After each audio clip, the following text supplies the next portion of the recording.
सुप्रभात मंडळी. मी निलिमा पटवर्धन आणि आपण सध्या वाचत आहोत फास्टर फेणेची काश्मीरी करामत हे भारा भागवत लिखित पुस्तक. आज या पुस्तकाचा शेवटचा भाग वाचते. शीर्षक आहे शेवट गोड क्रीम केक. मालीच्या वडिलांनी हाऊसबोटीला कुलूप लावलं आणि ते मामींना म्हणाले, चला फोन बिन करण्याच्या भानगडीत न पडता आपण सरळ आदमपुऱ्यालाच जाऊ. या खेपे शिकाऱ्यातून जाऊया. चला मग. ती दोघं शिकाऱ्यात बसली. त्यावेळी गारठा चांगलाच भासत होता. मामींनी आपली शाल अंगाभोवती लपेटून घेतली आणि मामांनी वुलन कोटाची कॉलर बंद करून पट्टीचं बटण लावलं. ते म्हणाले, एव्हाना संपूर्ण पत्ता लागला असेल अशी आशा आहे. लागायलाच हवा.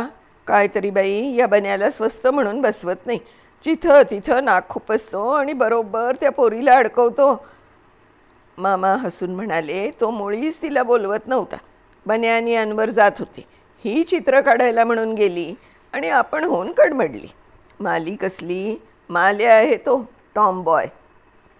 पुरे आणि मला तिची एकटीशीच काळजी वाटते आणि बन्याबद्दल काहीच वाटत नाही असं समजू नये बरं. मालीबद्दलच्या काळजीचा प्रश्नच उरलाय कुठे आता, मामा म्हणाले. काळजी फक्त त्या दोघांची आहे. माली तर पोलिसांना मदत करते. ते तर झालंच. मामीचं मातृहृदय खुश झालं आणि जरा वरमलंही. मालीपेक्षा बन्याची काळजी केव्हाही जास्तच. कारण माली एक वेळ स्वतःच्या जीवाला जपेल आणि वेळप्रसंगी बन्याला. पण हा पोरटा म्हणजे 12 पिंपळावरचा मुंजा. त्याला कशाची शुद्ध असते का? नको त्या गोष्टी ओढवून घेतो आणि आपट्या खातो. काय मेले बॉम्ब, काय पॅराशूट, काय हेर, काय सगळंच नबल. चोरनी हेर पकडणं ही पोरासोरांची का कामं असतात? पोलिसांनीच करावीत ती. बन्या केव्हाच कड्यावरून आपटी खाऊन बचावला आहे हे सुदैवानं त्यांना अजून कळलेलं नव्हतं. नाहीतर मामींची शिकाऱ्यातच शिकार झाली असती. पण आता पोलिसच करतायत की सगळं. बन्याने त्यांना फक्त दिशा दाखवून दिली एवढंच. मृदू आणि मिस्किल हसत मामा म्हणाले. मऊ मऊ शब्दात एखाद्याला चिमटे घ्यावेत तर ते मामांनीच. पोलीस त्यातून कसे निसटतील? मामींना हे माहीत होतं. त्यांच्याही मुखावर एक क्षीण स्मितरेषा उमटली. पण लगेच ती मावळली. कारण त्यांचं मन खरोखरीच धास्तावलं होतं.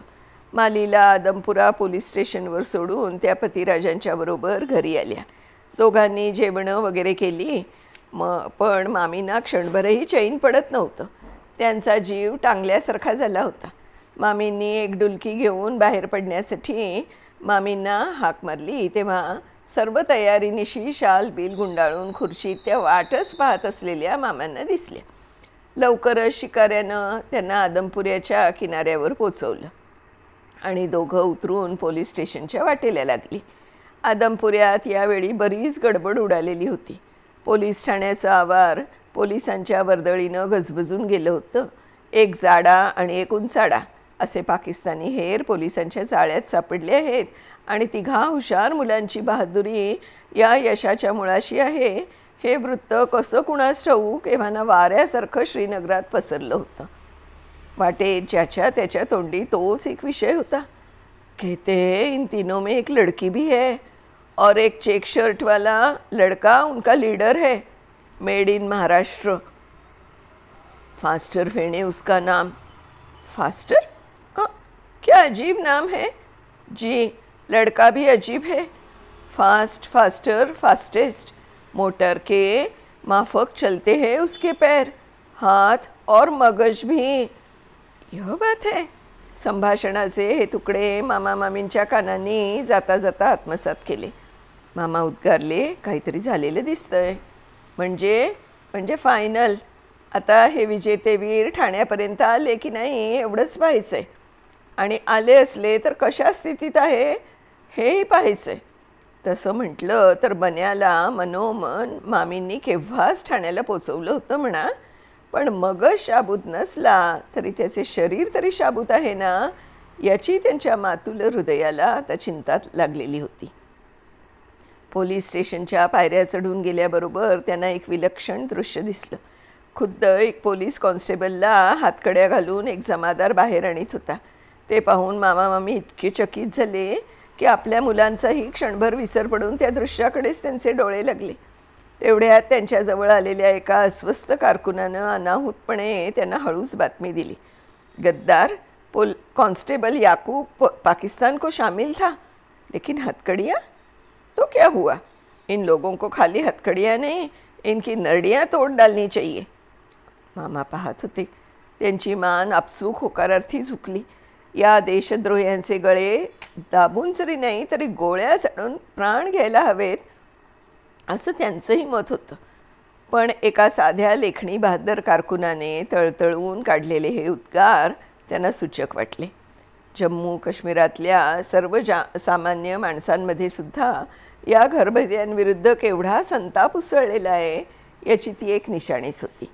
याकूबला पोलीस व्हॅनमध्ये चढवण्यात आलं आणि व्हॅन स्टेशनचे आवार सोडून बाहेर पडली. मामा मामी उंबरठा ओलांडून ऑफिस रूममध्ये पाय ठेवीत होते. त्याच वेळी डिटेक्टिव्ह मनसूर आपली शेवटची नोंद करून कागद साहेबांपुढे सारीत होता. मनसूरचे शब्द यांच्या कानावर पडले. एकंदर 16 जणांना अटक केलेली आहे. पाक हेरांच्या एका फार मोठ्या कारस्थानाचं आपण उच्चाटन केलं आहे असं समजायला काही हरकत नाही.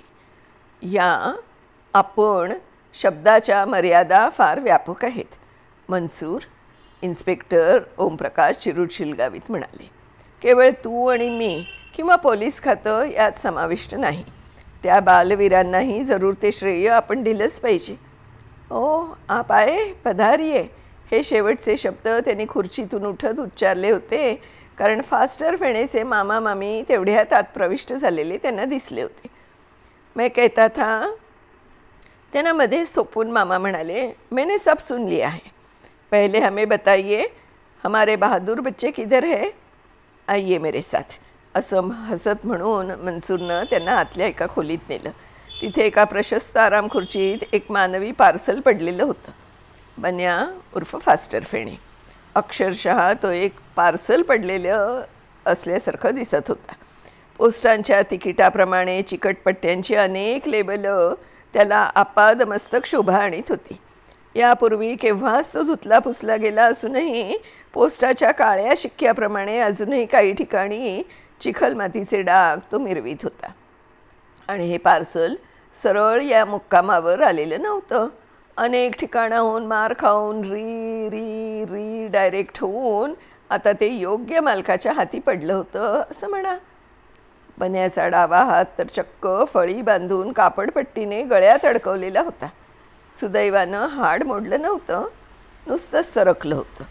बन्या उर्फ फास्टर फेणे या मंडळींबरोबरच आता बाहेर पडला. बन्यानं प्रसंगाबरोबर वाहत जाऊन आज जेवढे वीरकृत्य केलं खरं, पण त्याचा परिणाम नंतर त्याच्या वाळकुड्या देहाला जाणवल्याशिवाय राहिला नाही. उंचाड्याच्या भीषण बॉम्बबाजीचे आकर्षक आतषबाजीत रूपांतर करून फास्टर फेणे वाळवंटातल्या दगडगोट्यात कोसळण्यापूर्वीच त्याला इन्स्पेक्टर ओमप्रकाशने सावरून धरलं होतं म्हणून बरं झालं. पण त्यांच्या तोंडचं कौतुक ऐकायला मात्र तो शुद्धीवर राहिला नाही. ओमप्रकाशने त्याला ताबडतोब उचलून जीपपर्यंत नेलं. तिथं अनवर आणि माली यांनी त्याला आपल्या ताब्यात घेतलं आणि प्रथम उपचार साहित्यानिशी त्याची सेवा केली. ओमप्रकाश यांच्या सूचनेनुसार जीप लगेच हॉस्पिटलकडे पुढील उपचारांसाठी निघून गेली. इन्स्पेक्टर ओमप्रकाश तातडीनं डिटेक्टिव्ह मनसूरकडे धावले. त्यांनी बांधकामाच्या जागेवर झडती सत्र पुरं केलं असून गिरफ्तार केलेल्या लोकांना व्हॅनमध्ये चढवण्याचा सपाटा लावला होता. व्हॅनभोवती हत्यारबंद पोलिसांचे कडे होते. इकडे फास्टर फेणे आणि मंडळी इस्पितळात पोचली.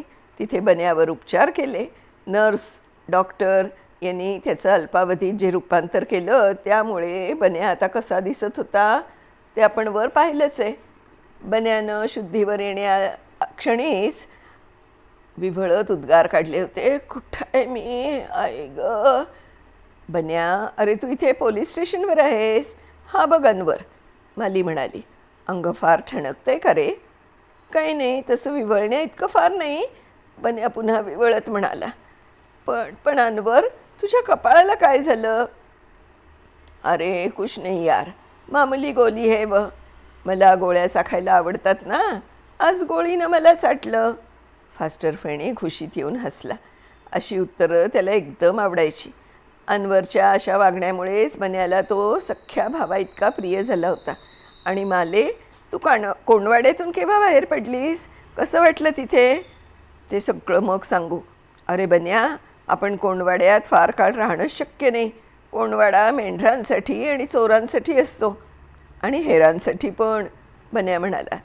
ते कोंडले ना सगळे? One and all. त्याच वेळी आत आलेले मनसूर चाचा हसत म्हणाले, फास्टर फेणे, तू ठीक असशील तर व्हीलचेअरमध्ये घालून तुला थोडा वेळ चहापानासाठी आमच्या कचेरीत न्यावं म्हणतो. चहा विथ क्रीम केक, मनसूर चाचा? ऑफकोर्स, मनसूर चाचा म्हणाले. अरे नुसती केकच नाही, भरपूर स्वीट्स आणली आहेत शहा स्वीट मार्टमधून, सरकारी माल. आणि तुम्ही आहात सरकारी पाहुणे. अर्थात त्या सरकारी पाहुण्यांपेक्षा वेगळे. हां, माली म्हणाली. बन्या एकाच अटीवर यायला तयार झाला, म्हणजे एका पायावर. चाकांच्या खुर्चीची कल्पना त्यानं ठुकरावून दिली. ताड दिशी उभा राहून तो म्हणाला, झालंय काय मला? चला मी चालत येतो. त्याचा बाहू पकडून माली अनवरला एकीकडे म्हणाली, हा क्रीम केक बोलवतोय. मामा मामींनी आता बन्याला पाहिलं तेव्हा तो आराम खुर्चीतच पहुडलेला असला तरी फार फार खुशीत होता. आणि याला कारण त्यानं नुकतीच रिचवलेलं ते त्याचा आवडता क्रीम केक. मामींनी बन्याला पाहिलं मात्र. बन्या असं म्हणून त्यांनी आराम खुर्चीच्या हातावर बैठक मारली आणि त्याच्या डोक्यावरून त्या निशब्दपणे हात फिरवू लागल्या. त्यांच्या डोळ्यातून प्रेमाश्रू ओघळत होते. मामांच्या चेहऱ्यावर नेहमीप्रमाणे प्रसन्नतेची स्मितरेषा झळकत होती. मामासाहेब, लीजिए अपना पार्सल, डिटेक्टिव्ह मंसूर त्यांना म्हणाला. अगर ये बच्चे इस जंगल में आज न कूदते तो मैं आज शायद जिंदा भी नहीं होता. फास्टर फेणे, यह बाजी तुम्हारी है और आज का दिन मेरे ख्याल में जिंदगी भर रहेगा. तू काश्मीरचं खोरं दणाणून सोडलंस रे. आम्ही हा प्रसंग कदापि विसरणार नाही.